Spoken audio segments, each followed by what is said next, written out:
Toyota built a race car so fast it embarrassed every purpose-built prototype at Le Mans. It was so beautiful that it became one of the most iconic cars in video game history, and so cursed that it broke the hearts of an entire nation, not once, but twice. The Toyota GT1 is arguably the greatest Le Mans car that never won. Most people have no idea just how wild its story really is. These are 8 amazing facts about the Toyota GT1 that even the most loyal fans have ever heard. Number 8.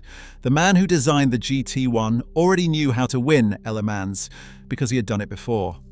Toyota handed the project to their European division in Cologne, Germany, and brought in a French engineer named André de Courtens to lead the design. De Courtens was the man behind the Peugeot 905, the car that won Le Mans in 1992 and 1993. Toyota hired a proven Le Mans winner to build them a Le Mans winner. De Courtens started the chassis concept in January 1997, and by December the first GT1 rolled out of the workshop. Number 7. The engine inside the GT1 was not new. It was a twin-turbo V8 that Toyota had been developing since the Group C days. The heart of the GT1 was the R36 Phi, a 3.6-litre twin-turbocharged V8 producing over 600 horsepower. Toyota took the V8 from their Group C prototype cars of the late 1980s and upgraded it heavily. The whole car weighed just 920 kilograms.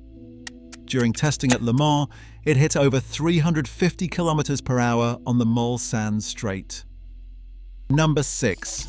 Toyota only had to build 2 road cars to make the whole thing legal, and those cars were an absolute joke.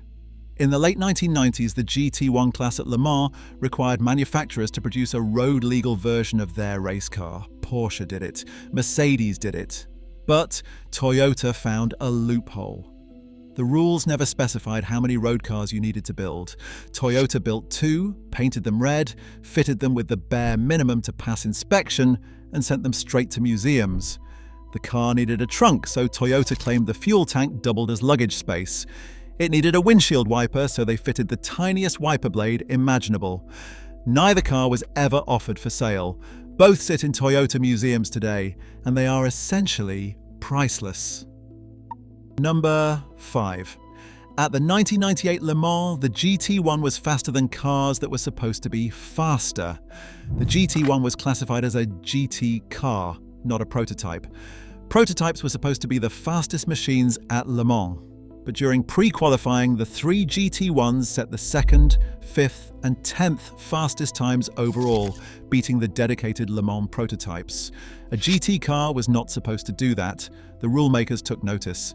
After the 1998 season, the FIA rewrote the regulations specifically to close the loopholes that made cars like the GT1 possible. Number 4. The 1998 race was one of the most heartbreaking results in Toyota's history. 3 GT1s started that race, and all 3 were competitive. The number 28 car, driven by Martin Brundle, Emmanuel Collard, and Eric Hellery, charged into the lead on the very first lap. It held the front until the 4th hour when Hellery spun at the Ford chicane, and a wheel bearing problem cost them the lead. That night, the car crashed in a rainstorm, ending its race for good. The number 29 car, driven by Thierry Boutsen, Ralph Kelleners, and Jeff Lees, fought back to the lead by Sunday morning. With 90 minutes to go, the gearbox failed. Gone. Just like that, Toyota's best chance at victory disappeared. The only surviving car was the number 27, driven by an all-Japanese trio. It finished 9th, 25 laps behind the winning Porsche 911 GT1. Quick thing before we get to the top 3 on this list. The data on this channel shows that over 80% of you watching right now are not subscribed. That means you are showing up for the content, but the algorithm has no reason to show you the next video. If you have made it this far, you clearly care about the stories behind the greatest cars ever built. Hit subscribe so you do not miss the next one. Number 3. One of the men driving that surviving car was Keiichi Tsuchiya, the legendary Drift King. Most people know Keiichi Tsuchiya as the godfather of drifting, the man who inspired the initial D manga. But Tsuchiya was also a serious endurance racer. He shared the number 27 GT1 with former Formula One driver Ukyo Katayama and veteran Toshio Suzuki. This all-Japanese crew became the only team to finish a Le Mans race in the GT1, and they did it twice. In 1999, they brought their car home in second place overall, the highest Le Mans finish ever achieved by an all-Japanese driving crew up to that point. Number 2. Early in the 1999 race, Peter Dumbreck was driving his Mercedes CLR at full speed on the Mulsanne Straight, slipstreaming directly behind a Toyota GT1. As both cars crested a rise, Dumbreck pulled out of the Toyota's slipstream. The sudden change in airflow lifted the Mercedes off the ground. The car went fully airborne, somersaulted over the safety barriers and crashed into the trees. Dumbreck survived.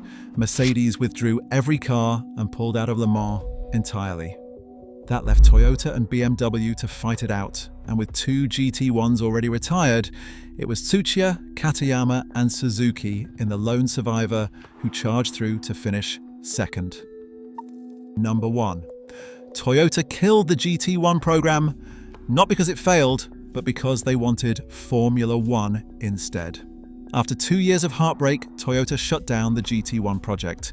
Toyota Team Europe was restructured into Toyota's new Formula One operation. The GT1 test chassis was even repurposed to develop Formula One components. Toyota would not return to Le Mans until 2012, and they would not finally win the race until 2018, 2 full decades after the GT1 first turned heads at the Circuit de la Sarthe. Only 7 GT1s were ever built across the entire program. 6 were race and test cars. The rest live in museums. The Toyota GT1 never won Le Mans.